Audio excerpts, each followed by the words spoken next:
Hey, everybody. Hi, what's up, guys? Yeah, hello again. Okay, so we started talking on the video we dropped yesterday about differences in our journey. We have lost about 130 pounds, and we found it really interesting when we were comparing journeys and some things that I experienced, that he did it, and then I found some of his experiences so fascinating. So this week we outlined kind of some things we were going to talk about, and John was right. He said we need a part 1, part 2. So we talked about 3 of them in the video we dropped yesterday. So this will be dropped on day 451. And John, let's just get right into it. Thank you for letting them know we're not always wearing the same clothes each day, just so you all know. Yeah. Okay. We try to be civilized, you know. Great point. Yes. So side effects, John. Yeah. Side effects. Yeah. Would you talk a little bit about kind of the side effects that were the toughest on you, and then I'll do the same. Okay, but I'm gonna make people mad. So, I almost don't have any. Awesome. Yeah, that's really nice. Thank you. So the only thing that I think actually I do have one is a little bit of sort of just general itchiness, kind of. Okay. I know that's been a reported side effect, and I kind of notice I'm scratching more. It's either that or fleas. I don't know, but I don't think it's that. So. And you don't have animals around you. Yeah, that's true. So, but I do notice it. It's kind of, I suspect it's Mounjaro without knowing for sure. I have read things online from people who are talking about noticing itching that they have not noticed in the past. So that is very interesting, and I'm glad you bring it up. Yeah. But all the GI stuff that everybody gets, which is the horror. By the way, I'm not talking drive you crazy itching, you got a rash or something. It's occasionally I'll scratch something. But yeah, the GI stuff I've completely dodged, which is why I said people might be I just got lucky, guys. I don't know how, but I got lucky. Congrats. Yeah, thanks. So the one that came up first for me was nausea, but never thought I was going to throw up. It really was just, I was not hungry. For me, it was one of the hardest ones to deal with, because remember when the whole family was getting involved, I was eating about 700 or 800 calories a day, and so happy to stay there. And it was actually not good. It was not good to try to eat more. I was battling trying to get in more calories when you're not hungry. And that, let's just put it in the not fun column. In the video we dropped yesterday, from you guys' perspective, you talked about getting on MyFitnessPal. MyFitnessPal, yeah. Mm-hmm. Thank you. And part of the motivation for that at the time, early on, was you need to get enough calories. Yeah, she really was, guys. It was 3-digit calories every single day. And that's not maintenance it's just not maintenance for either one of us. So. Yeah, great point. If you're not giving yourself the right kind of nutrients, you're not taking care of yourself. Yeah. My goal is to not put my body in shock. And my goal is to feel great even while I was in weight loss mode, which means, talk to your doctor. I needed to be getting about 1,200 calories a week, and that just was not happening. So nausea, number 1. Number 2, started feeling constipation pretty early on. We've talked about that. Actually looked at hundreds of comments online, put a video together ranking all the things that are really working for people who are on tirzepatide or semaglutide that are having this very common side effect. For me, the answer was a half a dose of Miralax every morning. I put it in some milk. I have tried many different things that y'all recommended, things that work for other people. I always go back to that one. So that's been an easy one to keep under control, but you can't let it go. I can't forget about it. So it's been a part of my life for the last 14 months. The third one was definitely having issues sleeping. But again, the pros so outweighed the cons that these were things I was just able to live with. The hair falling out, for those of you that have thin hair, I lost probably half of my hair. I lost a lot of hair. There would be a lot in the sink, a lot in my brush, but I did a video on that, and sure enough, what they say is true. About 5 months after you hit your goal weight, it starts growing back in. Yeah. And John, I had my hair up in a ponytail. Uh-huh. Do you see all this? I mean, y'all, this is all of it is nice and short. That's all throughout my whole head. So my whole head, it's all growing back in. And it was my hairdresser that was noticing all this stuff, and she said, hey, do you see? So by now it's probably about 2 inches long. So it's a little bit harder to find. It's kind of mixing in and transitioning a lot easier now. But for some of you who are in the weight loss mode and you're going through hair loss, that's traumatic for men and women. Sure. But I really feel for you, and what I have seen in myself, what science tells us, and what I've seen in the community is that people's hair does start coming back. Yeah. So those are really the side effects that I wanted to mention. No, that's great. Another difference between us was calorie counting. And so share a little bit about your thoughts on that. Sure. You guys should do what she did, not what I did. That's it.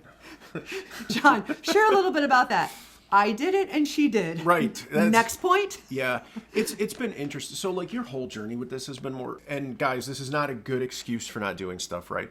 But I always found calorie counting, I found weighing food, measuring food, like all that stuff kind of irritates me.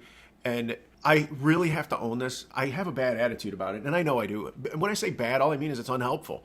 It would be more useful if I didn't feel the way I do, but I do. So I've been like pushing back and kind of resisting the idea of counting calories and stuff, but it's absolutely intelligent, and recording calories is even more intelligent. There's like some documentary, which in a completely different context we'll get into, but there's some documentary evidence. If you use an app and stick to using your app, it actually does help hold you accountable, and people end up losing weight successfully that way in some instances at least. So like it matters. Counting calories is a big deal. Yours truly just failing to do it doesn't really mean, yeah. Anyway, I'll flip it to you, Amy. You know, I think there's a lot of people who have lost weight, 50, 60, 70, 100 pounds, and they have found a system that works for them. So find a system that works for you. I'm just saying that for me, I feel like I was able to get to my goal weight in 5.5 months because I just got in a rhythm.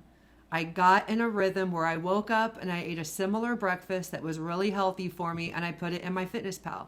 It was free. I didn't buy any of the bells or whistles. It was the free app. Some other people have been using Lose It and saying, that it really worked for them. But however you wish to do it, I would eat a really sensible lunch, put the calories in. I would eat a good, and I mean delicious foods. I didn't feel at all like I was on a diet. I ate delicious food, made great choices, had a delicious supper. I mean, I wasn't snacking and I wasn't living in the kitchen. I had a really special meal that I always fixed and then took to the table and then ate it, and then I was done. So I made those meals count.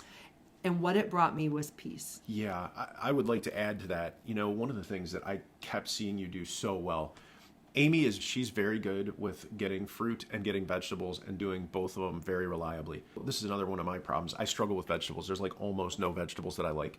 You have a wider variety, I think, that you can do, even though, yeah. Guys, your body's signaling mechanisms, like at least from the relatively limited nutritional reading that I've done, you get the same message if you have enough calories but are undernourished. So you have enough calories but you have the wrong nutrients. You don't have vitamin C or vitamin E or potassium or whatever it is, right?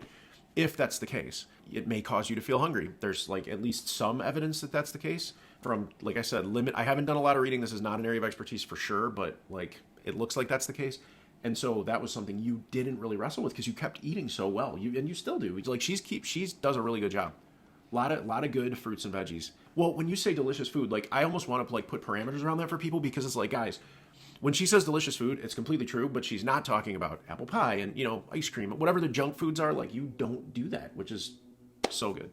It's so good. I try. Yeah. The reason why I get a lump in my throat, maybe half of our videos, is because my struggle and battle with hunger was so difficult and so stressful for decades. And so I learned, based on the science, that if I can keep myself away from the processed foods, from things that really don't hold a lot of nutritional value for me, it makes my day easier. It makes my journey easier. And that has been a huge motivator for me to walk away from some of the junk. Yeah, so, it's a big deal. Calorie counting. Okay, where we give ourselves our shot. So, John, shot location. This one's easy. I alternate thighs 1 per week. So, right to this week, I had my shot this morning. Yeah, this morning, in fact. And I did right thigh. Okay. Do you have to write it down, or do you just automatically remember? Okay. I would have to write it down. Within 7 days, so much would transpire. Like, I don't even know. So last week was week 63. In 3 days, I will give myself my shot in my right thigh. It'll be my 64th shot and my 64th time in the right thigh. I have found that works. I had an amazing first week, so why would I ever change? Then I had an amazing week 2, and it went all the way through to last week's video on week 63. And it's just gone so well that I haven't changed it. But what was fantastic is that you did a little bit of a deep dive into, does our shot location affect side effects? And Eli Lilly had done a clinical trial on that. Yeah. And you can look for that video, but John did a video on that, and we found that the thigh had overall the least amount of side effects compared to the arm or the stomach. They measured in about 12 or 15 different side effects in the thigh. It was either best or tied for best more times than anything else. Either of the other two locations, and it had the fewest where it was the worst too. So, and that doesn't mean it's for everybody. No. It was just on the average. It was just better. Yep. So that was really cool. If you're struggling with a side effect, think about changing up the shot location. Great point. Yeah. Okay, so we're gonna finish off this video, and I'm like, John, you want to talk about price? He's like, let's talk about it. So our price has been different. You know, John got in at the very beginning when there weren't so many stringent coupon regulations. And so that was great for you. And then how's your insurance doing covering your drug? Yeah, it's great. I do have insurance coverage now. They made an adjustment to the way they're doing our coverage. Yeah, which was really nice. So now I'm able to get it for just like, well, with the coupon, it's like it ends up being, I can't remember exactly what my copay is, but it's like $25 or something. It's very low. Congrats. That's fantastic. Yeah, thank you. I continue to pay about $500, $550 for mine.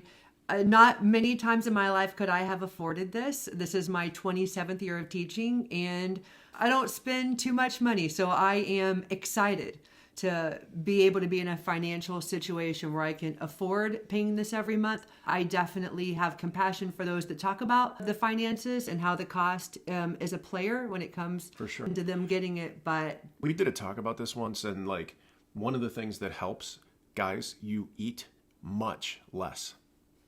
Your actual food bills go down in a way that's noticeable. Very significant. Multiple hundreds of dollars a month noticeable. Like, it's crazy, actually. Yes. So we cut out the drive-thrus. Almost completely. Fast food, none. Yeah, it was amazing. We saved a ton. Absolutely. She like, yeah, I don't even remember. It was like, you measured one month, it was like 400, 370 or. I did a video. It was hundreds of dollars, guys. And because I do everything on my bank card, I went back to my bank statements and did a video showing pre-Mounjaro, post-Mounjaro. I think I would have thought, really? Looking at the black and white, it really helps me feel better about, wait, this isn't all just out of pocket. First of all, I weigh 70 pounds less. And so I think the ways that this is going to pay back in dividends in the future with my health and better health, that's its own part of excitement. And then thinking about how this really isn't all out of pocket when I look at the choices that I decided to make regarding not going out to eat and spending a lot of money that way. I'm just not buying as much junk at the store. I'm not buying as much food at the store. And so that's definitely another thing. But I just want to say that I am seeing more and more insurance companies pick up Mounjaro and zepbound because there's just so much evidence there that I think that they're saying this is just going to make sense for us in the long run. 100%. I think that's exactly correct. Yeah. And guys, as a quick reminder, we've said this a few other times in other contexts, but I just like to keep throwing it out there. If you are paying a substantial part of your Mounjaro or whatever medicine you're using, but if you're paying a significant amount out of pocket, please look around at different pharmacies. The prices are quite different. We did early on when we were making videos still on the channel, which shall not be named. We did some research into like cost differences, and they were really significant. Like, you could easily, from one pharmacy to another, it could be several $100s price difference. And in some instances, it was literally more than $1,000 per month of price difference, truly. So like, shop. Yeah.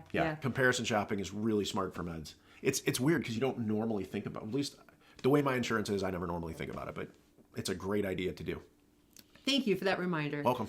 Okay, everybody. Well, that has been differences in John and Amy in our journey. We are so grateful that you were here joining us in this part 2. If you have any other topics that you want us to cover, we love that. We love your suggestions. So feel free to throw them in the comments, and we hope you have a great rest of your day. Thanks, guys.